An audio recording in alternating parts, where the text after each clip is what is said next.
This is Twisted Passages with award-winning author Marie Sutro. Now, let's take a deep dive into the dark world of psychological thrillers and meet the authors who created them. Hello, and welcome to Twisted Passages. I'm your host, Marie Sutro, and today we have best-selling author Sara Foster here to talk about her new release, When She Was Gone. Welcome, Sara. Thank you for having me, Marie. I am so excited. This story was so fantastic. First of all, you took us to Western Australia, which for me on this side of the Pacific was absolutely wonderful. But before we get into how great the story is, can you start listeners off with an overview of what it's about? I sure can. So this book is set in Western Australia, and that's where I live. So it was a joy to be able to write about somewhere close to home. But it begins on the remote southwest coast of WA, and an au pair goes missing with the two children under her care very early one morning from a beach. No one knows what's happened, but those kids belong to the high-profile Fisher family, one of the most famous and powerful families in Australia. So immediately the interest is really intense. You've got the media going down there, all the police teams, the families, and a lot of onlookers as well. And the story's told from a couple of points of view. The first one is the detective leading the case, who's called Blackwood. He's kind of at an interesting point in his life, thought he was kind of going to cruise out his retirement, had a few issues, but now finds himself leading this massive case. And the second one is Louisa, the au pair's mother, Rose. And she's also got a really interesting background because they didn't grow up together. They're estranged. Rose wasn't able to look after Louisa as a child. They've been estranged from one another. But she's very kind of empowered in her own right. She's had a brilliant career in the police force. She's worked in hostage negotiation, and now she works with domestic violence survivors and victims. So she comes along and tries to help the investigation, has a lot of knowledge. So they're expecting a traumatized mother to come along, and she is, but she's also really savvy. So her and Blackwood rub up against each other and there's quite a lot of tension there. But then they find a really kind of gruesome discovery on a nearby beach, and they realize they're in a real race against time to try and find the three of them, bring them home. When the nanny and the children disappear, the way that you cut it was so great because you really left us on a cliffhanger, not knowing what we think we just saw. And it was absolutely amazing. We got enough of Louisa's personality, but still not enough to completely know what she did or didn't do. All the little hairs on the back of my neck stood up and I was like, what? Oh no. It was quite hard to sometimes know what to put on the page, but I felt it was important that we meet Louisa as readers before they go, and then she's not just off the page in this kind of ghostly figure, but you've actually seen the moment leading up to their disappearance. So that was a fun one to write. Rose, Louisa's mother, she is so amazing because, like you said, we expect her to be distraught. She is distraught, but the complexities. Rose has a lot of superpowers. She's not just a mom. She wants to get involved, and she's not an armchair detective. This is a woman with a lot of experience. That was fascinating because usually we don't get people who are walking into an investigation on an even keel with the professionals. How did you come up with that idea to give her that kind of background? Yeah, well, there's a bit of a story behind that because my career has actually evolved with me writing a lot about mother-daughter relationships, so much so that I did a PhD on that and how mothers and daughters kind of are represented in fiction, and particularly dystopian fiction. And so I'd worked a lot on absent mothers and how to reconnect mothers into the kind of story in my previous book, The Hush. And then I came to this one. I wanted to keep working around the topic, and I was looking for ways in. And I just thought, in any other scenario, if Rose wasn't leading the charge, she'd be this absent mother. And I wanted to kind of ask what happens when, we like other people would just think, she abandoned her daughter. That's not true. They didn't grow up together. But when we get to see things from her perspective, we realize there's this really savvy woman who's had a lot of knocks in her life and had to really take control and work herself back into her own narrative, because lots of people are trying to tell her who to be or to stay away or she can't do this. And she's come to the point where she's done that for 20 years by the time we meet her. So although we hear about her struggle and her journey to that point, by the time we're witnessing what she's doing, she's very capable of coming into this scenario and having something important to say. And the police force here find that really disconcerting because who is this person? But she sets up this great tension where she's approaching the investigation on a sort of different level and actually balancing out what they're able to do when they're in a race against time. And it was so fun in that way because usually it's police procedural elements happening from the police perspective. And here she's bringing us a whole nother element of that that's all very legitimate because of her expertise. And it was so very good. Thank you. Yeah, it was nice to be able to write from both and to give readers the insight into the police procedural side of things, but also to have the very personal side of things and to be able to balance those 2 points of view. Rose, she's not just someone who's been in law enforcement. She has a passion. She works a lot in domestic violence. Can you talk about what made you inject that element into this character? Yeah, well, I kind of wanted to talk a bit around the themes of sort of toxic masculinity and the different aspects of domestic violence, kind of not only the more striking things that we might see in the news, but the way that it kind of creeps insidiously into quite a lot of relationships in different ways. So Rose has actually been struggling with her own version of domestic violence because her past partner is very abusive emotionally abusive in terms of keeping her away from Louisa and doing that for 20 years. And at one stage she says, he runs at me with his injunctions instead of his fists, because it's another way of manipulation and aggression towards her that she's had to deal with. But in the police force as well, she's also experienced the fact that during the hostage negotiations that she's done, a lot of those they're not high profile, high stakes things that we might see in the movies. They are domestic violence situations where they're trying to pull someone out, and this horror that people who are supposed to love each other are inflicting upon each other, and the effect that has not always but predominantly on women. So she's become really focused in all sorts of ways on this cause and this passion and this desire to show up for these women and try to make a difference. And then it gives her this understanding that she can pull into all these different relationship scenarios as well. You mentioned before how fluent you are in mother-daughter relationships. You showed us a variety of mothers in parenting roles. And as you said, this all starts around a nanny. So that nanny is taking care of someone else's children. And we get to meet a variety of women, some who are very hands-on with their children and some who are more hands-off. That dynamic through it all, that they're still the mother in whatever way that other people may judge them and judge their actions, whether it's through a legitimate factual basis or through someone else's manipulated prism. It was really fascinating. I'm thinking of one character in particular, but I won't give it away because it's so good how you play us out on this and our evolution of understanding the character. That sometimes I think we do as society, we judge people in those roles, and we judge the daughter, we judge the mother and say, well, they're doing this or this one's doing that, and I'm going to take a side, when you can't always take a side.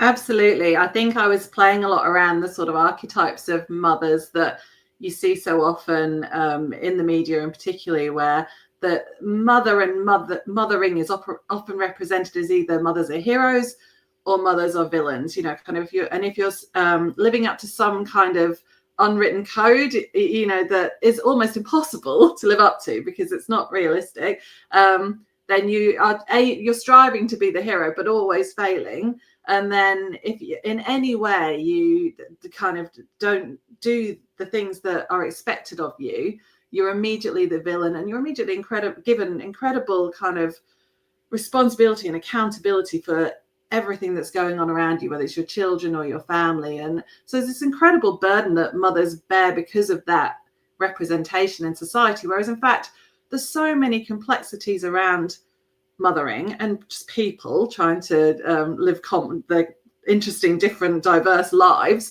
And so what's fascinating is working with the specifics of the characters and how they're addressing mothering, but also playing with those cultural kind of roles that we all know and understand, and trying to unpack that and what that means for these different mothers. So Rose in particular, as an estranged mother, there's certain kind of judgments placed upon her, you know, and in little ways you see that that's not her at all. There's one thing where you see that she's been keeping this photo of her and Louisa as a baby in the back of her phone for all that time. And it's just quite a small moment, but very significant in what it says to you about how she feels about everything that's gone on. But there might be other scenarios where a mother has had to shut down because the emotional burden that's upon her is too tricky, or a mother is making a very difficult decision. And one of the things I wanted to look at as well was how in domestic violence situations, very easy to judge mothers because they often go back in because they're pulled back to what they know rather than the insecurity of what they don't know and the fear of trying to stand up to someone who is intimidating them all the time, and again get judged very harshly for that. Whereas actually as a society it would be much better if we were putting mechanisms in place to allow that family to be helped and all those things. So Rose is recognizing that and is trying to work on a kind of legislative side of things to write documents and procedures and policies for government that are putting those things in place, but then also working on very personal side of things and helping the women directly. And that's become her life. So yeah, many different ways sort of looking at those complexities of mothering. It really gave me time to reflect on the fact that though you're showing us this through the mother-daughter relationship, it could have easily been a father-daughter or a father-son relationship, because when there is that kind of dynamic, when relationships turn dark and there's acrimony between the two parents, lots of times, and I don't know that people are even aware half the time that they're doing it, that they're poisoning their child against the child's other parent. And I thought about that and I thought, you know, there's quite a few people who grow up never knowing their dad and then maybe meet them down the road under kind of similar circumstances. Yeah, I think you're absolutely right. And I find that a really interesting and important thing to work with as well, is the fact that you're working more around the idea of cultural ideologies, which often a gender falls into, you know, kind of, so you see men as one way and you see women as another way. But in actual fact, gender isn't to do with it. But once it gets wrapped up in these ideologies, it becomes very significant. But really, it's about people. And there could so easily be those, kind of gender switches in the story. And I could write the exact same story you write about a vicious mother who kept her father away from the child, and we've seen many of those, you know, kind of in the media as well. And actually I think, you know, it's very hard for men to speak out about those situations at times, and successfully. You know, I like playing with roles, and I don't ever want to write good women and bad men, you know, or try and make things stereotypical. I want to look at the whole spectrum across both genders. So you see in this book, there are certainly representations of people who perhaps aren't living up to their best standards of mothering and maternal care, you know, kind of. And you also see very soft, beautiful men who are willing to ask hard questions and dig in and support, you know, kind of everyone around them trying to help this investigation and help one another. And that's really important to me that I do play with that, if I'm particularly when you're working with bigger kind of cultural ideas. Yeah. And you know, all of this is taking place, amazing characters, so rich, psychological elements are so powerful. But this story is so propulsive. The way that you plotted this, it moves so quick. And I was just constantly needing to know what happened. Was Louisa in on this? Did she do it on purpose? Did she not? What the heck happened here? And the way you brought us through all the way up to the end and put a bow on it was so very well done. Thank you. Yeah, I enjoy the plotting out. I find the plotting out one of the hardest things, to be honest. I love interrogating the characters and getting to know them, but then you trying to move them through the plot and to make that a great experience for the reader. That's a really big challenge every time. It doesn't seem to get any easier. Well, but yeah, reading it, it seemed like it was very easy. Well, that's when you know you've done a good job, that you've hidden all that work and you've made that experience flow for the reader, and that's exactly what you want. So thank you, Marie. You are welcome. Now, one of the other issues is power and privilege. And you can look at that obviously in the smaller relationships of domestic violence. But you've also given us the Fisher family, who has a lot of power and a lot of privilege. And there's a lot of people coming into their orbit who are working folk. And there's that whole question of, can absolute power corrupt absolutely? There is, yeah. And the interesting thing about working with the Fisher family was that I began to think really carefully about communication dynamics that were going on around the different groups of people. So Jock Fisher is the patriarch of the Fisher family, and he comes in just prepared to throw money at the problem. It's his grandchildren that have gone missing. And he's just like, just throw out a reward, get it going, we'll fix it. And this is the way he's used to communicating with people. He's like, I give you something, you give me something back. It's very transactional. And yeah, it doesn't work in this scenario because he's powerless really in what's happened. And it was good to play with the way he went into the scenario with, for example, the way Blackwood, the detective, much more procedural way of looking at things. His communication is, what's the next step? What's the next step? What's the next step? And it's just like a logical form of communication. And then, of course, we have Rose, who has got a very empathetic style of communication, who's able to kind of meet someone and get them to open up to her in a much more effective way. But they're all trying to talk to each other, cross-communicating, because unless those communication forms become a language, really, and they can't hear each other's language. So they're all at cross purposes, thinking that they've got the fix. And in actual fact, they need elements of each other, as is the usual way. But they're all very focused on what they think is the right way to go. And so, yeah, playing with the powerful family added that extra dynamic of being able to look at things from a completely different perspective as well, and investigate some of those interesting points around how the wealthy might communicate differently. One of the other things that was so extremely powerful in this was the concept of second chances and redemption. And obviously we've alluded to Rose has a very complicated history with her daughter. So as the reader, we're wanting her to have her second chance. And Blackwood, he has his backstory and he's looking for a second chance of his own in his own redemption. What made you come to that, and why did you think that was a big theme? Did it happen organically as you were writing, or did you intend for second chances? Even Charlie, who's another character in the book, he's kind of looking at second chances too. I think that the interesting thing about writing this story was that we see them all at a moment that is a pressure point and a point of change, a point of potential change. And they're all so close to something different that they can almost taste it. Kind of Blackwood's so close to retirement and possibly a better relationship with his wife. Rose is potentially so close to being able to do something finally important for her daughter and hopefully get her back. Yeah, and even secondary characters have their own versions of that as well. And I feel like that's so relatable and understandable. And we don't get those points very often in life. Often there's a lot of humdrum stuff going on, and then there might be a pivotal point or a pivotal moment where you know that the cards are going to fall one way or another. And it's both a kind of a lovely thing, but quite really pulls at your heartstrings for them, that you can see all the way through that they both know that, yeah, they can almost grasp what they would really dearly long for, and yet they don't know whether they're going to get there in the end. So I hope that does add a really effective layer to the story as well.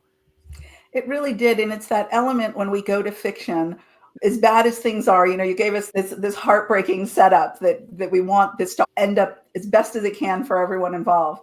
But because you've given us those other subplots where people are looking for second chances and redemption, there was so much possibility for hope in this story. And that was one of my favorite parts of it. It is a dark story, but there's beacons of hope sitting out on the horizon everywhere.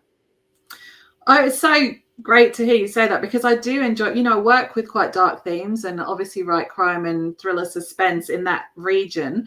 But to me, I always look for the elements of hope and the elements of humor and those much more positive, tangible human things that we can grasp onto, because it's important for me too. And I think that it's such a safe place in fiction to explore dark themes and yet to try and give a sense of, there is still some way out, somewhere we could go with this, and even if not everyone survives, that you can, look at kind of still possibilities and ways forward. So yeah, I love working in this area of fiction for exactly that reason, that because you're allowed to look very clearly at topics that you can't easily discuss, but then you can also hopefully provide the reader with a safe place to land within that. Now, speaking of safe places, I heard about something that I believe is something that goes on in your home. And I wanted to delve into it because I said, oh my goodness, this woman is such a brilliant writer. She's so intelligent. She's so empathetic. Can you tell us a little bit about Sunny, the bearded dragon? It's a shame. I would have brought him along if I'd known. He would have probably just sat here. He's teeny tiny. He's like about that big. That includes his tail. And yeah, he's been a beloved member of our family for, I think, about 3 years now. Probably the least. We have a lot of animals here. We have a cavoodle, and we have, I think you call them cavapoos. We have 3 cats, and he's the least demanding member of the family. We've got 2 kids as well. And he's just gorgeous. Yeah, so very, very special and much loved. Now, how did you come to own a bearded dragon?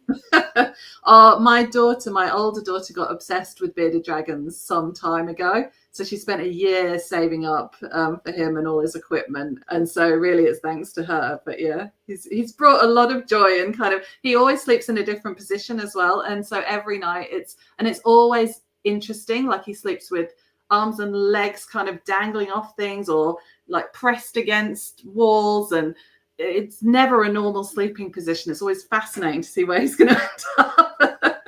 Do you warn guests in advance that Sunny might be sleeping in one of these really relaxed positions before they come to your house? Or is that just a treat that you go to Sarah's house and you might find a bearded dragon and goodness knows what level of repose? It's just a treat. You just take what you find. Okay. Well, I've always wanted to go to Western Australia, probably at no time more so than now that I know about Sunny. So yeah, well, please look me up if you do, Marie, and I'll introduce you. And speaking of looking up, Sarah, for all of your existing fans and all of the new fans that are going to absolutely love When She Was Gone, where is the best place for folks to find you and find out what's coming next for you? Yeah, well, you can find me in a few places. I've got a website, sarafoster.com.au, which you can look at all my books on. That's probably the easiest place to find out what else I've written. I'm also on Instagram at Sara Foster Author, but I write 2 Substacks as well. I write one for writers called The Resilient Author, and I write one for my readers called Story Matters. So yeah, any of those places, come along, have a chat, and I'd love to say hello. Wonderful. Well, thank you again. The book is When She Was Gone, Travel to Western Australia, and you will not be disappointed. Thank you, Marie. Thanks for having me. Thank you, Sarah. And thank you all for joining us on this episode of Twisted Passages. We hope to see you next time.